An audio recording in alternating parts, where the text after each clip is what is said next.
અમદાવાદથી તો અમદાવાદમાં 614 વર્ષના ઇતિહાસમાં પ્રથમ વખત નગરદેવી માતા ભદ્રકાળી પોતાના ભક્તોને દર્શન આપવા માટે નગરચર્યાએ નીકળી રહ્યા છે।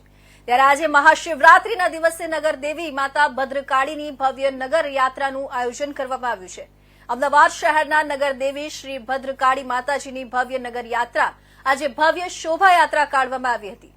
રથમાં ભદ્રકાળી માતાજીની પાદુકા મૂકવામાં આવી હતી અને રૂટ પર સ્વાગત કરવામાં આવ્યું હતું। આ નગર યાત્રાની શરૂઆત ભદ્રકાળી મંદિરથી શરૂ કરીને 3 દરવાજા, માણેકનાથની સમાધિ, ખમસા, જમાલપુર પગથિયા થઈને જગન્નાથ મંદિર થઈને નિજ મંદિર પરત ફરશે। ભવ્ય નગર યાત્રામાં માતા ભદ્રકાળીના દર્શનાર્થે મોટી સંખ્યામાં ભક્તો ઉમટી પડ્યા। જે રૂટ પરથી માતા ભદ્રકાળીની નગર યાત્રા નીકળશે તે સ્થળો પર મોટી સંખ્યામાં શ્રદ્ધાળુઓ ઉમટ્યા છે।